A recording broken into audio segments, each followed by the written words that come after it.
This is Dungeons & Dragons: The Adventure Begins cooperative board game from Hasbro and Wizards of the Coast. And it was such a pleasant surprise to get on the table. I can't wait to dive right in. So let's get started with this awesome, vibrant box art that features some really colorful characters. It shows that the game is geared towards a bit of a younger audience without rounding off the edges too much. It still looks like there's plenty of danger and excitement to be had within. When we flip the game over, we see on the back of the box there's a list of game components, a brief description of what the game is like, and some close-ups of what's included. It's a lift-off top box that features a very nice vacuum-formed organizer that worked really well not just for stowing the game away, but also featured a nice little card catalog that I found very useful as running the game. Now, when we look at the game components themselves, the primary game board is comprised of these 4 sections here, each featuring a different region that players will navigate through, and each region comes with a deck of cards, like what I denoted, that work great in that card catalog.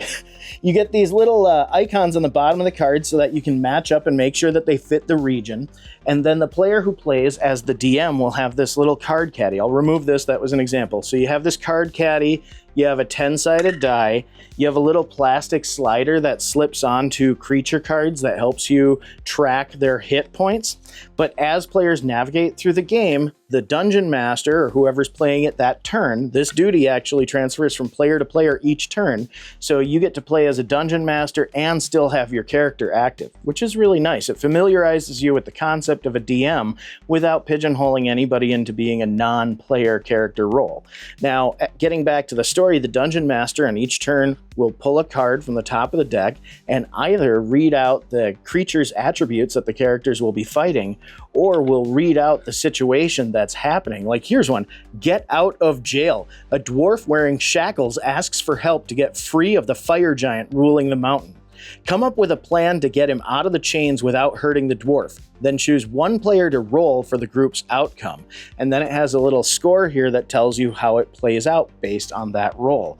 So I thought that was really neat. They have a mix of creatures that you can encounter or different situations that you can encounter. And you have to contend with the situations and creatures as a team. Now, as players traverse these tiles, there are 3 story spots, 1 gatekeeper spot where they will face a sub-boss to progress to the next section, as well as 2 monster spots so they can go on kind of a side quest and fight a monster to earn extra gold, which is used to level up their character or purchase items. Now, before the game begins, players will get to choose their character. We have a elf, we have a dragonborn, a human, and a dwarf, and each one you have different abilities. Like you can also choose to be a scholar, and a scholar is honest, cautious, and smart. Once per tile, so once per one of these game boards, they can use the ability Timeless Knowledge. Elves are long-lived and have profound wisdom. They know when it's best to rely on a friend. Once per dungeon board, you may roll to attack with a friend, then choose the highest roll. That's a nice ability. Or this one here, I had the Rebel is what I had chosen for their personality. They're confident, unpredictable, and fun.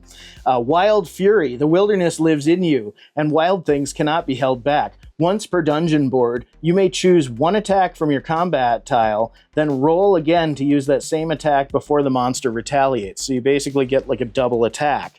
That's pretty cool. And those attacks are determined by your little character card here. It'll come with some preset stuff, like for instance, this one's Cloud of Daggers and Short Sword.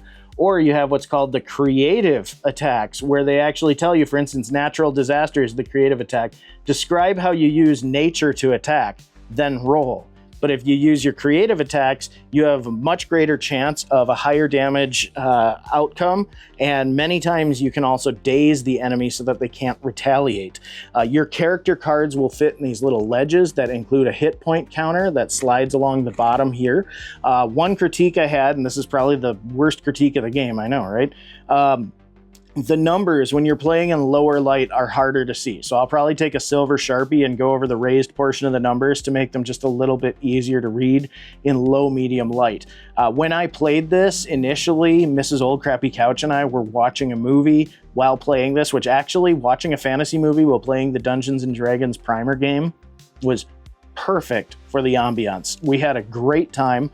This game is not so heavy that you can't have a little table talk and enjoy yourself, which I thought was great. Each character will also have their own little avatar and a corresponding 20-sided die. Now, as I said, when you're navigating the tiles are basically shuffled and connected at random. You can make a horseshoe, you can make a zigzag, however you fit them together, you fit them together. You choose from one of 4 different end bosses, and each one of the end bosses, like here I have Death Sleep, the green dragon. He will have his own story, as well as when you defeat him, his own end story as well. But you will also have 3 gatekeepers, these cards that you see placed at the end of each one of these dungeon tiles. These act as kind of like sub-bosses or encounters in lieu of a sub-boss on your way to go face the big boss at the end. So as you're traversing the map and defeating monsters, you will accrue gold, which can be used to pay to level up or to purchase items. You can also collect items from defeating different enemies as well. Players will also get to choose a backpack. There are unique backpack cards. I believe there's 8 total, and the backpack card kind of represents your bag of holding. However, you don't get to add or subtract items from this backpack. It gives you a kind of closed list or loadout, and that's because there are a lot of encounters where they'll tell you to be creative and you can use items from your backpack. So you have to make up a story of how you used one of these particular items to get out of that situation. We also have these little guide cards here that show you the flow of combat and have shop prices for leveling up and purchasing items. These are just for player reference here. So you get every aspect of Dungeons and Dragons represented in an extremely simplified form. Players get familiarized with playing as a dungeon master, using character sheets to refer to their abilities and to calculate the outcomes of battles, familiarizing themselves with the use of the D20 and the avatars as they navigate the space. And I mean, these are really restricted dungeon tiles. It's basically every turn the dungeon master gets passed to the next player clockwise, that person draws a card, reads it out. So it's very on rails, but there's enough variety when you're shuffling the decks for each one of the tiles, and the tiles can be placed in different orders, and you're choosing from 4 different end bosses, each with 3 different gatekeepers that are unique to them. Yeah, odds are you're never going to have a game play out the same way twice. So I really do appreciate the variety of encounters that are available to you when you're playing through this, and the fact that you can play with all of the preset weapons and stats with very little imagination involved, or you can dive right in and really have yourself a rich fantasy adventure. This was so much easier to teach than I actually thought it was going to be when I was reading the manual. When I first looked at this, I went, wow, this is pretty dense for a younger kid's game. But actually, it just seemed that way at first. Once I read through the instructions, I went, oh, okay, that just read a little bit more complicated than it really is. And especially once you're in practice, this is super easy. Age 10 plus, you could probably teach a younger kid this game and they would have fun. But I do think that 10 is a good number. 10's a good age range where the kids are going to have more fun with the imaginative aspect of the game and be able to track their points without having much difficulty. If you go with a younger kid, you might need to help them through a little bit, but I still think that they would have a lot of fun. The rule book that came with this is very nicely printed. It's full color, full bleed. The illustrations are great. Like I said, it looks daunting because there's quite a bit in here.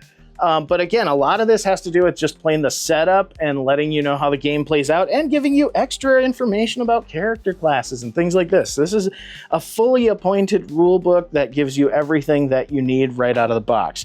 Now, it did also have a little vacuum formed container for the character avatars, but I found that it was so tight fitting and the plastic itself on this was so flimsy. I don't think that this was intended for repeated use, and I actually think repeated use of this vacuum formed organizer piece might do more harm than good for these little figurines. So instead, I found that this little space here above the space that I'm using for the dice seems to be well suited for putting the figurines in without having them bump around on each other and get damaged.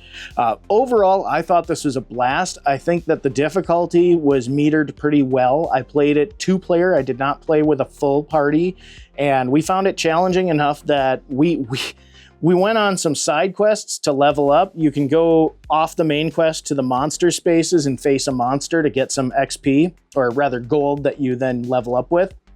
And though fun, it put us at a pretty big disadvantage when we took a little bit more damage than we could recover from. Some encounters make you feel really overconfident because you go through a dungeon tile and the encounters were really light. You didn't fight very much, and you're like, oh, well, I get to this next tile, I'll be able to go just fight another monster, get some XP, no problem.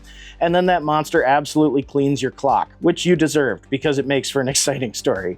So this is a great primer. I had a great time. I can't wait to get this on the table. And actually, one thing that I really appreciated was this game had a great aha moment. When you're first learning the rules of a game, sometimes one of the coolest things is when everything clicks and the whole table playing just suddenly is on the same page and we're like, okay, I know how to move forward and I'm enjoying this. You start playing off each other and strategizing.